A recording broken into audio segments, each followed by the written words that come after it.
For those of you who might not know me, I am Julie Holitzka. I'm the training coach in Jefferson. Um, I am that techie training coach. I spent time as a full-time web developer. I've done a lot of live streaming. I do audio and video recording. I've done a lot of audio and video recording. So today we are going to talk about making videos for training. Um, so our agenda you should be seeing on your screen right now. We're going to talk about really quickly about the why and how as far as videos, and then we're going to focus in on our 3 tools today. So we're going to start with videos in Canva. We're going to move on to screen recordings with Loom, and then we're also going to look at Google Vids, and then I will have time for questions and answers. All right. So you see on your screen, I did make a handout for the training. The link is here, and there's the QR code as well. This is going to have the text that is on the slides, not my demos, but this will have all the text that is on my slides. So you don't need to try to write down the text for most of that. That's all on one sheet for you to take with you. So here we go. Let's talk a little about the why and how. All right. So in a meta-analysis of 105 different studies with a pooled sample of 7,776 students, swapping video for existing teaching methods led to small improvements in student learning. So this was, they took away an assignment and they put a video instead, or they took away a lecture and used a video instead. Adding video to teaching methods led to strong benefits. For those of you who are stats person, it's a 0.28 for the small improvements, and it's actually the 0.8 for the large improvements.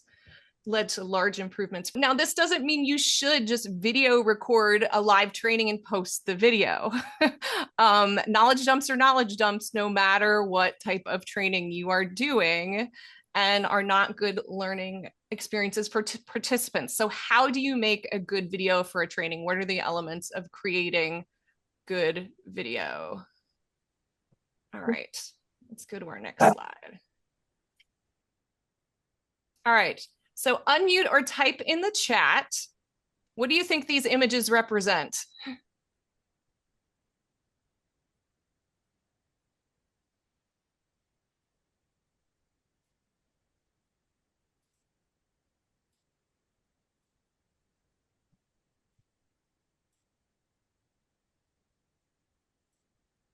So we have a lot of on target, on the mark, Yep. focusing, bullseye.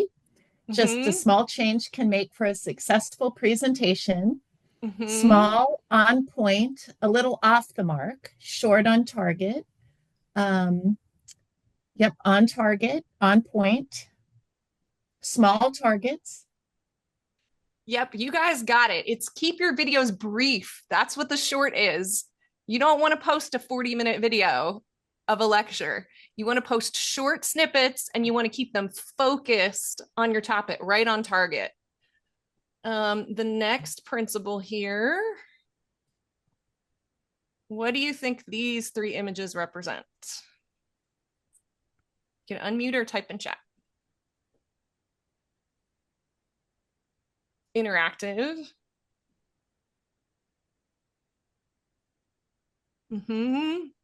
I'm reading, I see creative, upbeat.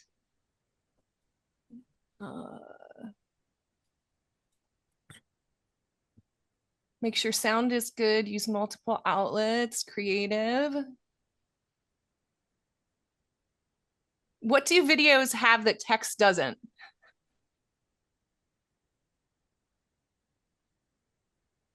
Sound and motion.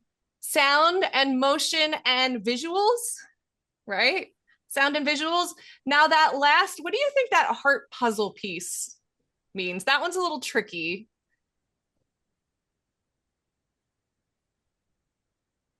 I see some connected and connect. Connected. Personally. Make your elements complementary and not identical. So a great video isn't the text on the slide and you read the exact text on the slide. For example, this slide, I'm talking and what I'm saying goes with the images, but I'm not duplicating it, I'm not copying it. They work together, but they're not necessarily duplicating each other. All right, next. Any ideas on what this one is?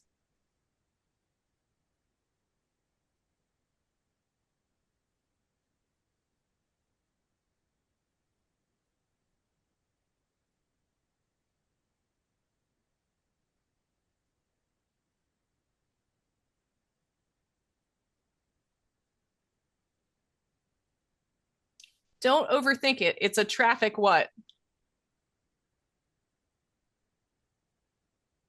A signal? You want to use signals to highlight important concepts. Now, with the traffic light, we signal with color, right? Different colors mean different things. We can signal things with size. What's the largest thing on the screen?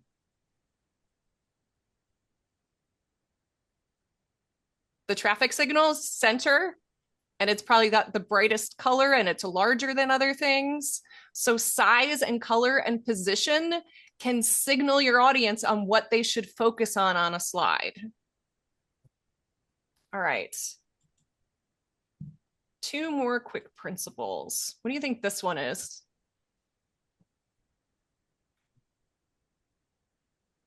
You got it.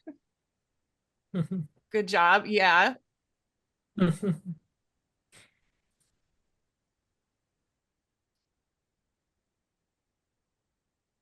Mm-hmm. Good job. Way to go. So what does that have to do with how you create learning materials? Be positive, yes.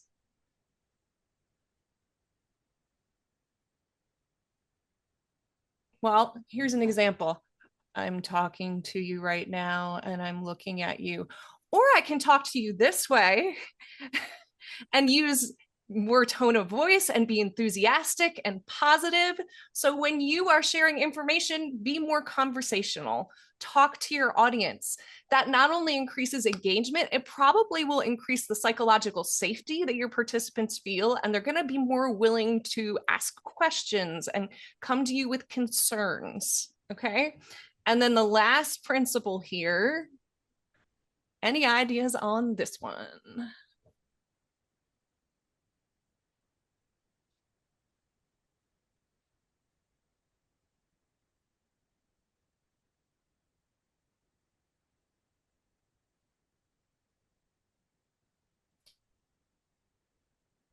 Yes, I see know the tools, build the tools, show them the tools, use your tools, video toolkit, toolkit of resources. Yes, video is one of your tools. So embed the video in a context of active learning. You can still give them questions about the video. You can give them interactive elements. You can associate the video with homework assignments or comprehension questions to make sure they get it. But just putting a video in, if there's not something to follow it up, are people going to watch the whole thing? Or are they going to skip over it if they're an online course? They're just going to click past it if they don't have to do anything with the information in it. So make sure the video is part of the interactivity that you provide in your courses. All right. So, all right, our first tool is Canva. This is probably one that the more of you were familiar with, maybe not for video, but you may have used it for images. Key features of Canva, there are lots of templates. You can easily create text and image animations. You can easily add audio background music. They have a whole library that is all right to use in your presentations. You can add videos within your presentations. If you have a slide presentation, you can embed a video. You can easily export and share anything you create in Canva. Now, a couple notes to be aware of. The AI features in Canva are actually not as good as some other tools that I've used. They're there, but you kind of got to go digging for them. And I'm not a big fan of their presentation recording because it doesn't allow you to redo an individual slide. I actually used their recording for a video I did for our summer camp that we did. If you were at summer camp, you saw that video. I think the 17 slides, 17 and 17. But it didn't allow me to re-record individual slides. So if you didn't get it perfect the whole way through, you had to redo the recording. So after about 4 times, I gave up. I'll be real honest. It was like, it's as good as it's going to be. It's not where I want it. So what I'm doing right now is a Canva, Liz. This is a Canva presentation, and I'm sharing with PresenterView on my machine. So I'm going to show you an example of a video. If you've been on our Facebook page, you may have seen this was created entirely in Canva, and this is where I learned about the animation features when I created this. Are you hearing it now?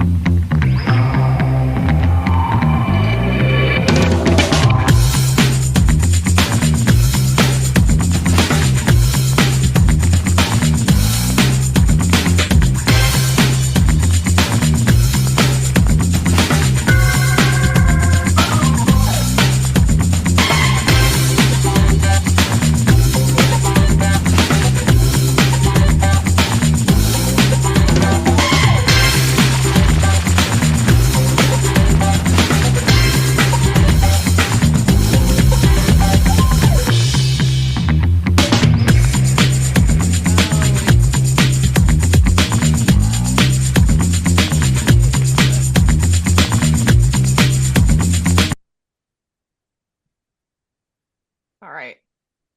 When I reshared, I apparently shared presentation mode.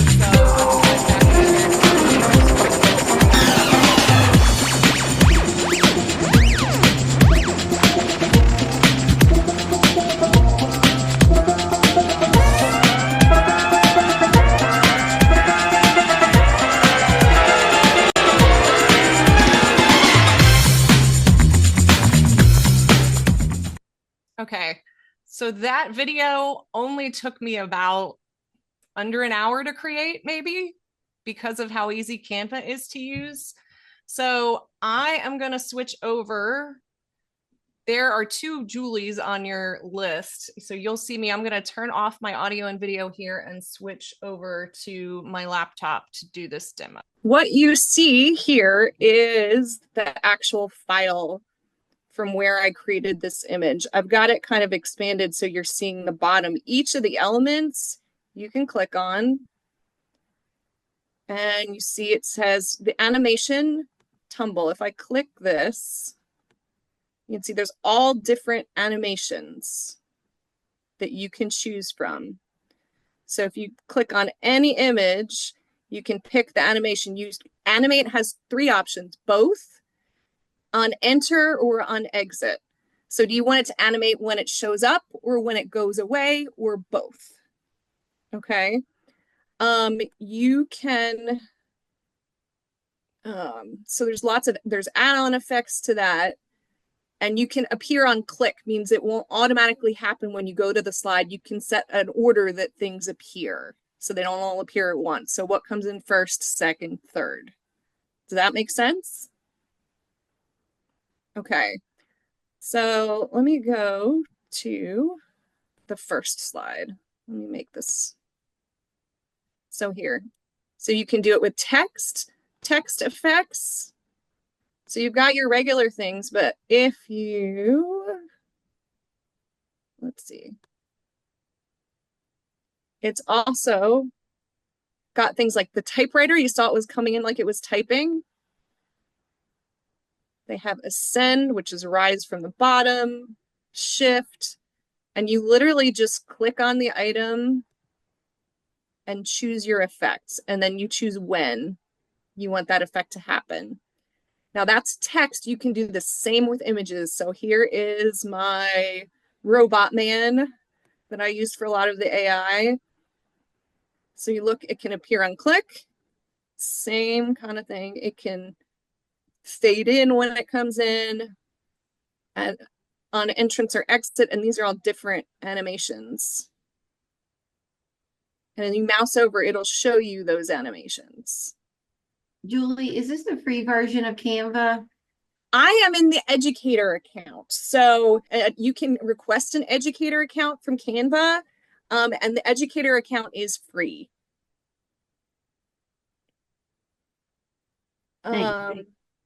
Yeah. So now you've seen it. Let's play with, I have a blank design. So if I'm starting from scratch, I'm trying to make something new. How do I do this? So what I might first do is, let's see, what should we make? Event. Let's do an event. Add video.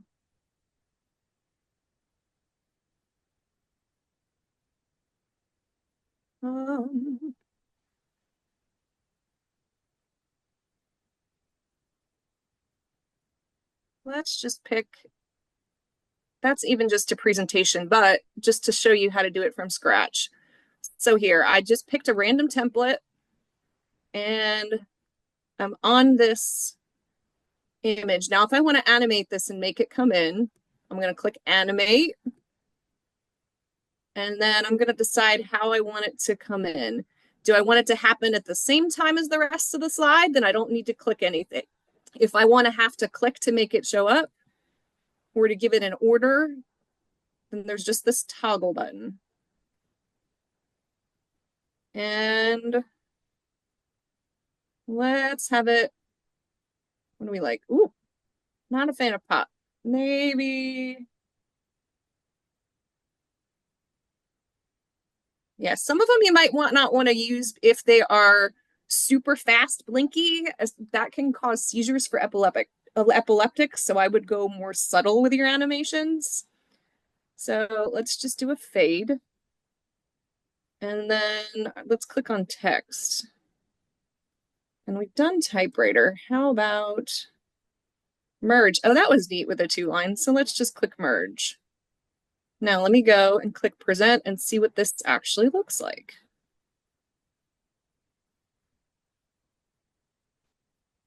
And I don't see my image, so let's go figure out why.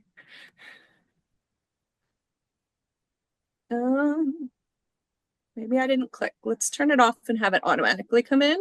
Let me go test it again.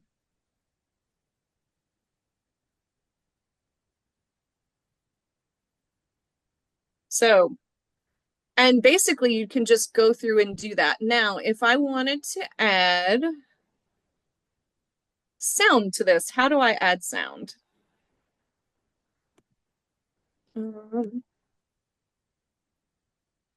So there are, on the left-hand side, you see this audio. If you click that, see all. So let's go ahead and just drop it there. And it's going to add it beneath it. And that's all I have to do to add it. If you have multiple slides and you want it to stretch across the slides, you literally can just drag it to make the clip longer. So let's try it now and see what we get.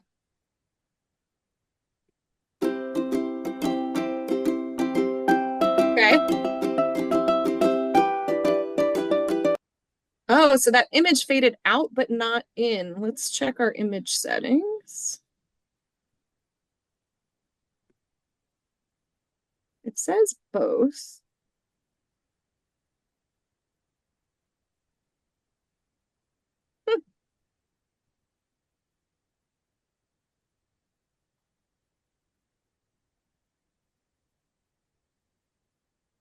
Let's see, I wonder.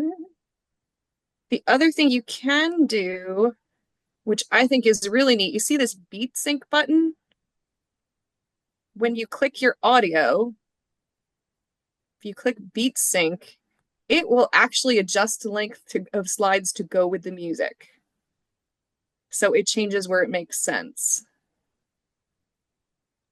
There's a question, Julie, about the audio option. Is it available only in the educator versions or is it in both versions? I think it's in both versions because see, this ukulele one doesn't have a EDU hat next to it. So I think there's probably more limited audio available, but I think is some audio available to everyone.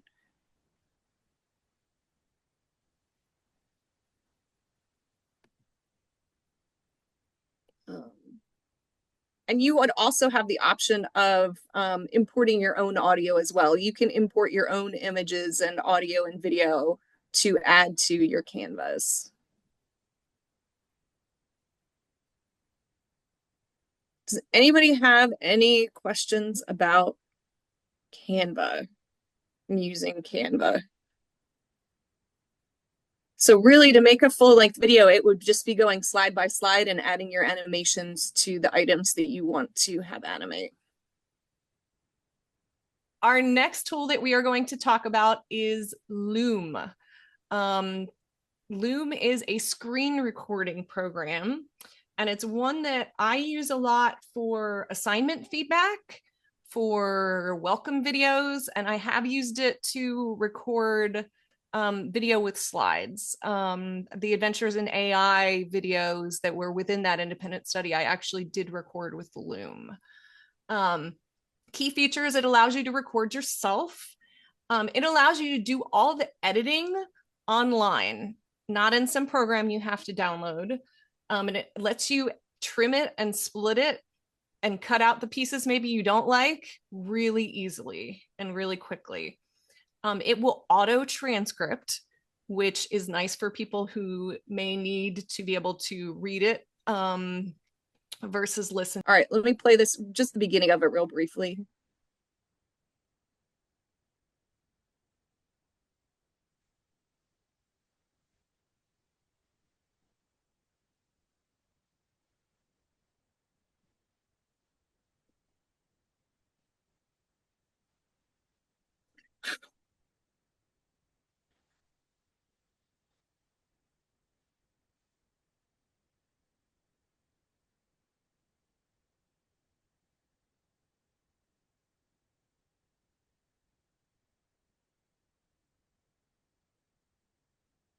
So that's just a little snippet of that.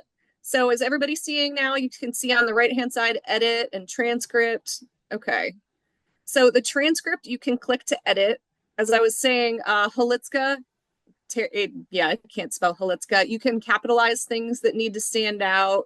If it misrecognizes a word, you just click the word and click correct. Or sorry, you click correct, and then you can click any word and just type what you need to correct the word, and then click the blue button. You could delete a word. So let's see, there's an here. I'm just going to delete the so the isn't in the transcript anymore. There's another one. And editing. So if I click edit my video, this is actually editing the timeline of my video. So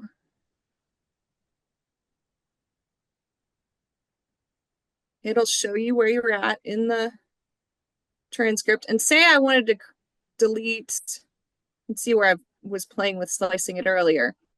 The nice thing is you can zoom in on the waveform. Now, why in the world would you want to do that? Because you can tell where the ends of words are when you cut pieces out. So you can cleanly cut out a phrase. So you move your cursor where you want to split it, and you just click split.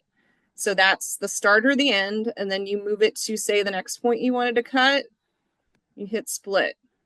And then all I have to do there, see it's highlighted, I literally hit my delete key. Now if I play it back,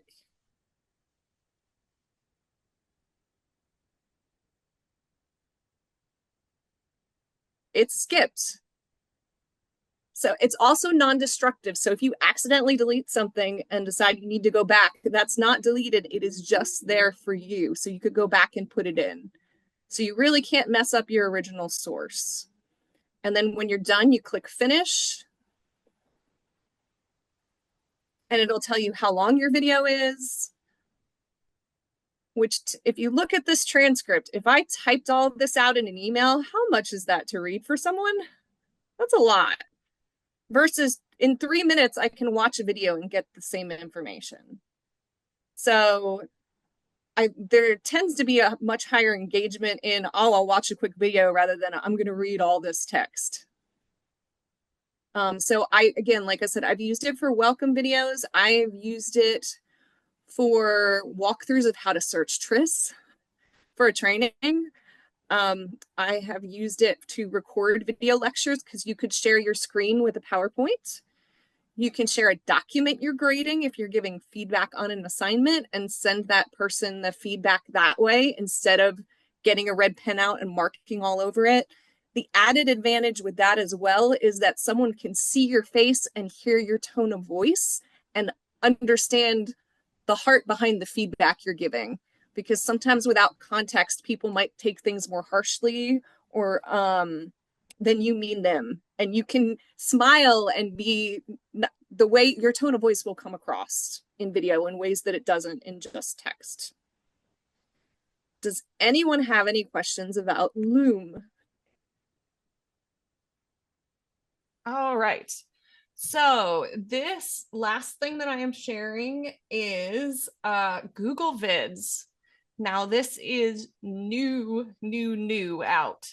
And it's really cool. You can auto create videos based on documents in your Drive. So you can hand it a document and it's auto going to create an outline of slides for you. It will let you auto create voiceovers. It will let you auto create images. You can click on the image and say, help me make a new image and describe what you want it to be. And it will help you do that as well. You also can share and collaborate with others. So you can share it with somebody else so both of you can edit. And like I said, the AI integration on this one is great. The note is apparently it's not available to everyone yet. Now, if you are on this call and you want me to share a blank video with you so you can edit it and play with it, if you don't have access yet, I am happy to do that. And you will be able to play with it that way. So you see that link on the screen, hdi-l.com/gvids. That's going to take you to a form that just asks for your name and your email address. And I will make a blank one for each person so you have one to play with if you don't have access to this yet. So this is a new Google tool that is coming out, but I'm super excited to share this with you. So on the next screen, you will see a video that was made in about 40 minutes with Google Videos or Google Vids. I took a sheet that had the hand washing requirements in Kentucky and I had it auto create something. So it was something that you would be explaining how I am on the screen. Alex, go back and explain that tool as well, like I did with the last two. Yes. If you want me to send you that link, make sure you go to hdi-l.com/gvids and fill that out. When we get off the call, well, I'll say, give me 24 hours, but I'll get it to you so you can play with it. But that's how I'm going to know who to send it to. So make sure you go fill that out real quick if you want Google Vids. Now, here we go. So let me. In this video, we'll go Oh, where'd the audio go? It's loading. Let me go back again. In this video, we'll go through the steps of hand washing for childcare to help keep children and caregivers healthy. Hand washing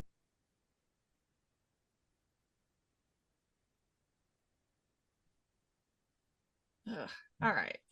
In this video, we'll go through the steps of hand washing for childcare to help keep children and caregivers healthy.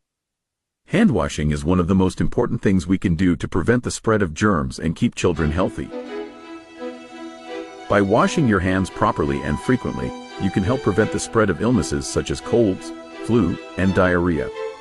There are certain times when hand washing is especially important, such as before and after eating, using the toilet, and after playing with or caring for a pet. Let's go through the steps of hand washing for childcare. Start by wetting your hands with warm running water. Apply a small amount of liquid soap to your hands. Rub your hands vigorously for at least 20 seconds, making sure to wash the backs and palms of your hands, between your fingers, under your fingernails, and around your wrists. Rinse your hands under warm running water. Dry your hands with a hand drying blower or single-use disposable towels. Turn off the faucet with the paper towel. Discard the paper towel in a hands-free trash can. By following these steps, you can help keep yourself and the children in your care healthy. Remember, hand washing is essential for preventing the spread of germs.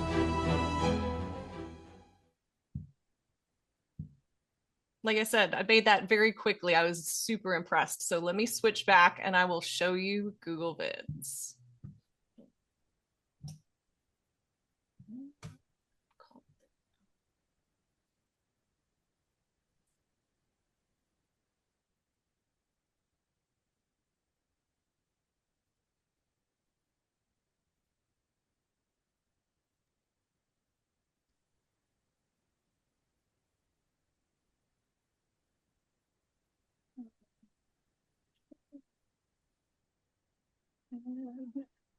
Share. Oh. Share with sound. Okay. All right. Is everyone seeing Google Vids now? It should have a little purple rectangle in the top left corner.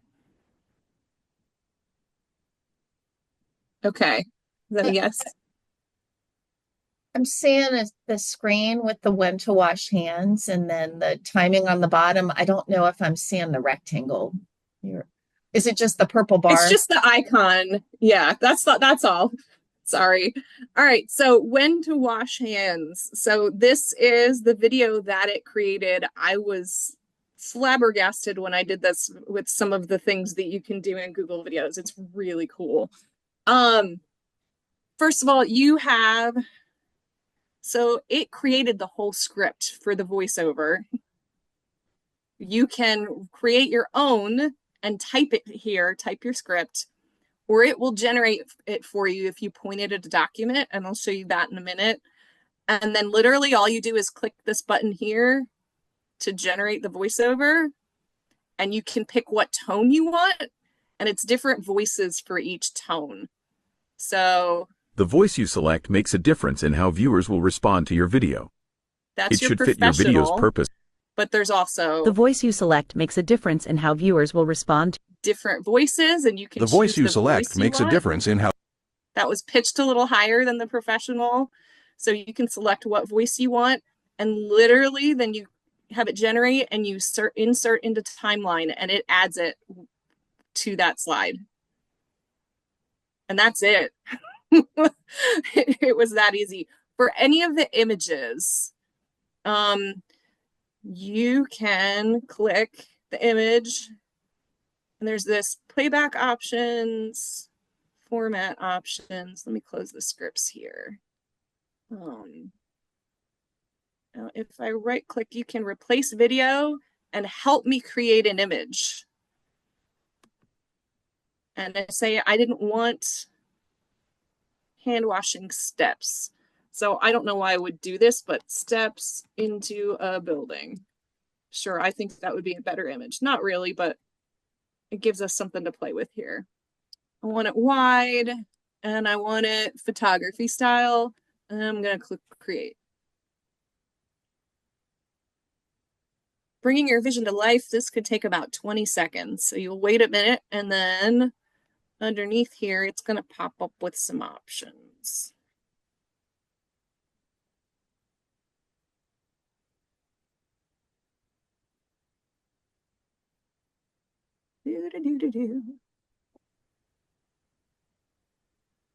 And here we go, steps into a building, steps into a house. So if you click one of them, it'll just replace what you have with that image. Didn't like that, the undo button is top left, and you can go back to whatever you just had. And it will do that for images, and it will do that for video. This video is video that it pulled up. So you can also have it create an image that's a video. Photography. Yeah. So let me show you using a document, creating a new one of these. So let's do new video. describe your video in a few sentences or type @ to include files. This is where the magic is. The @ is looking for things in your Google Drive. So you literally go to @ and then it'll come up with things. And I played with this earlier, but I'm going to do it again. So I threw in one of our FET handouts to see what it would pull out of the FET2 handout to make a video. And then I'm going to click next. And you wait. On your EasyMed screen, is it just a blank page? On your EasyMed, is it just a blank page? The EasyVids.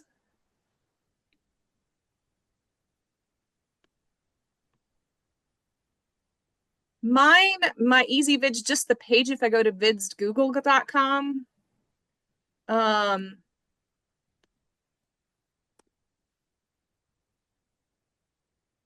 Yeah.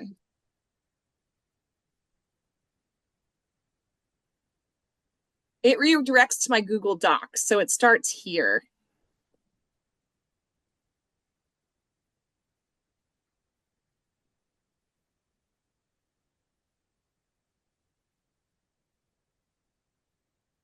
So it has done its work and it has come up with an outline. At this point, we could edit it and say, what did it pull out of the FET2 handout to talk about? Lots about needs assessment and data. So we could say, okay, that looks good, but we don't need an introduction and a welcome. So I'm going to remove that scene, and it lets you remove potential slides, which it's calling scenes. So then you click next, and then you pick a slide style. So it has all these different possible ideas, and you can choose kind of the style you want it to be. So I don't know. Julie, does that has the potential of converting PowerPoints? You could certainly bring it in and use I'm pretty sure you could import, yeah, and add some of these features too, or add, you wanted to bring in your PowerPoint and then add, because you can edit the images on any slide. So you could start from a blank and just bring in the images and then add your recordings to it. I see where you're going, I think. That was my question. Okay. So, if it searches your Google Drive and you put your PowerPoint into your Google Drive and it automatically converts it to Google Slides, will it look at it that way? I haven't tried to import slides, but I bet it would. I mean, it's just looking at text and it's their own format that they understand. So we could try that. I did a document. Let me see if I think I have presentations in my drive. Let me do file, new video. Let me look at the @ here. Okay. Or actually, I think I have better things, but no more results. Okay. So let's try. This is a board game, so I don't know what it's going to try to make slides out of, but it's the right type that we're trying to see if it would work. So let's just throw it at it and see.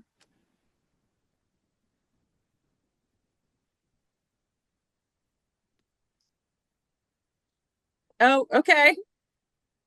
Oh, there were questions on that one. So yeah, it will bring in a Google Slides because it mapped out that board game presentation. Do you have notes on that, Julie? Do you have notes? Notes on your slides? On my slides on how to bring it in? No, but I can do some more detail if that's something you want some more detail on. I could do like I was just curious that if you had your notes section with your notes with your presentation already on there, would this Google Vids import the notes as a way of like reading it as a video? Let's see. I may have notes on this. Let's finish this one out. Let's tell it to finish this one. Sorry, I do that. That's okay. That's a great question, Liz. I was thinking it of really the same is. Thing. So let's have it create the draft video. And literally it doesn't take long either. Brewing delight. Well, let's see if it's delight or not.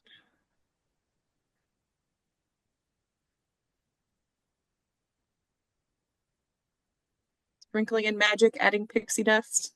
Okay. Now, when I'm pausing, it's because I'm moving the Zoom screen around so I can get to the controls I need to demo for you. So, okay, welcome to the board game training guide. Okay. It came up with, well, let's just play it and see. Again, this is totally brand new as of when I clicked a minute ago. Oh, because I didn't generate the audio yet. So you could record yourself with the script it gives you, or you click generate the voiceover, insert into timeline.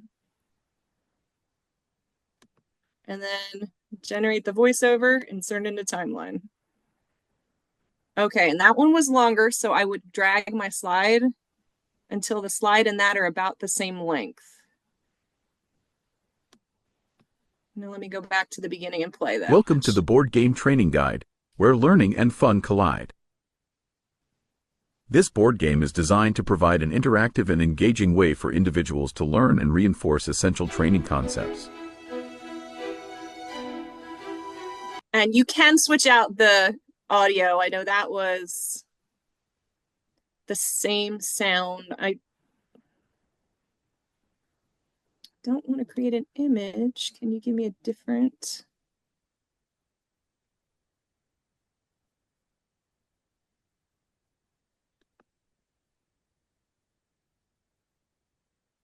So we may have to go look for different sounds, and we have things in the trainer's toolbox if you wanted different audio to put there that are sources for free audio. Let me, I know you're seeing my screen. I'm going to see if I can pull up those slides and see if there were notes anywhere and if they ended up in Google.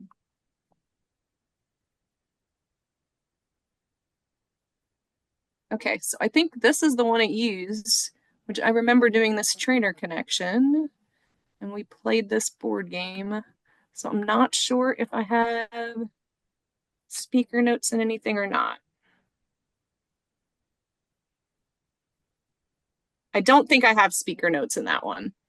So that's one we'd have to test and see. But once you get your video in, again, you can click any spot and just click, help me create an image, and tell it what you want, and it'll help you to make that image. And then to share it, right now it's private only to me. You can share it with only people with access, or anyone with a link can see it. So you can share it with others, and you can give them viewing access or commenting access if you want somebody just to give you ideas, or you can let them be able to edit with you. So it's good for teams if you're collaborating together to be able to edit the video together. Does anybody have any questions about Google Vids? I'm sorry, but why is this not available for everyone? Because I tried to look for it when you sent this out. So I was like, video, Google Vids, what is that? It's a new thing. Apparently, I somehow got on the lucky list to get to access it. So, like I said, that I had on my slides, and basically you could use that link or just email me and say, give me a blank one and I'll give you one that you can play with. Because if I share one with you, then you'll be able to access that. So I would make a different one for each person so you have one that you can play with. Because if I give everybody the same one, then you're going to edit over on top of each other, and that would not be fun. So that's why I'm asking you to email me so I can give you each an individual one that I will share with just you.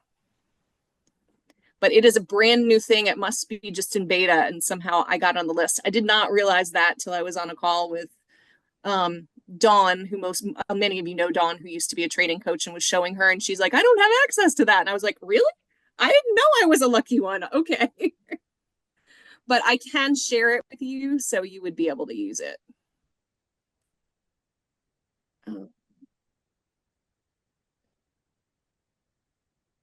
So, anybody have any questions?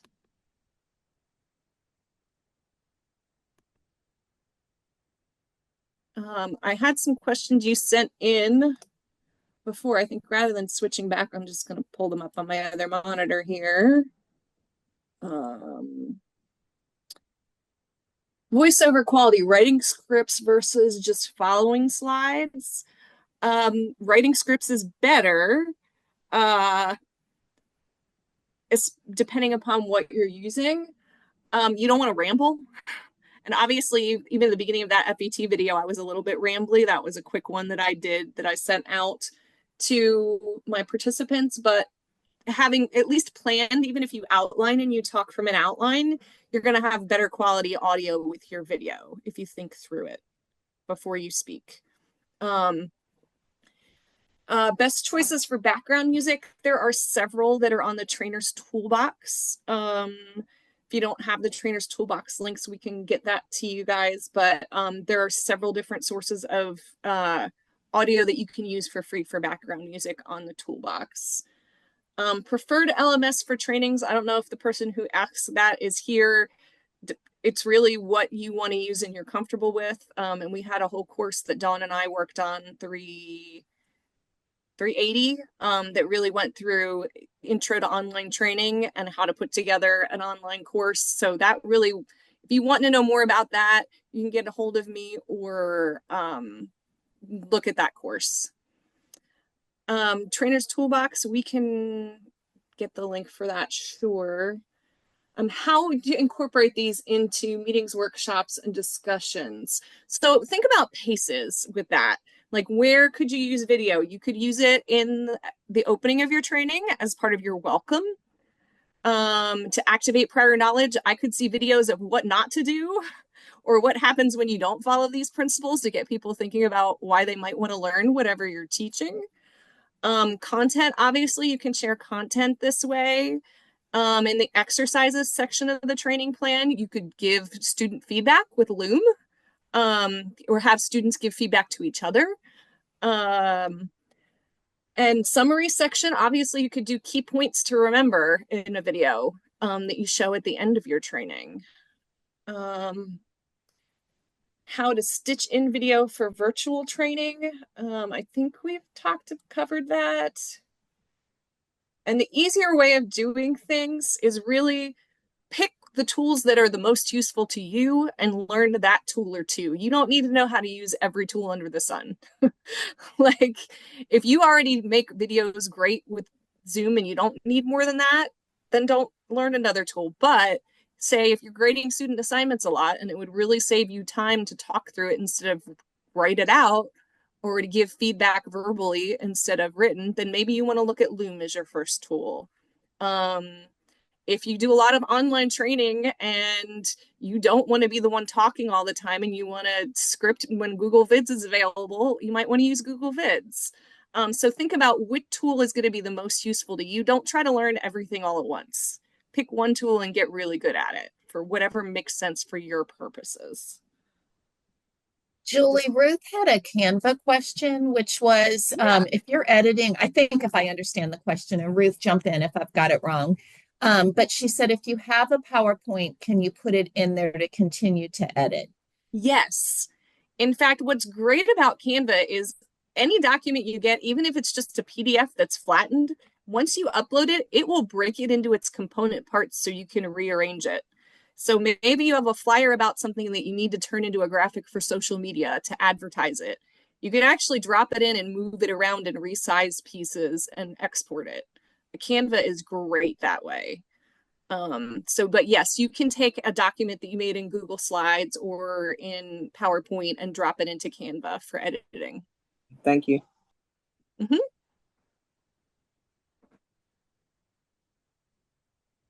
Other questions? I know we're right about time, but I'm happy to hang around if there's more.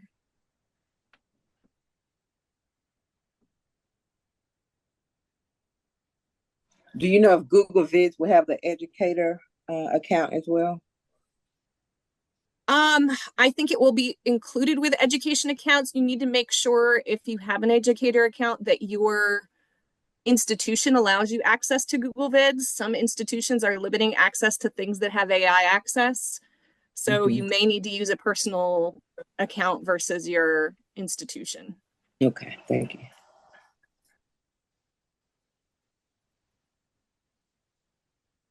Any other questions?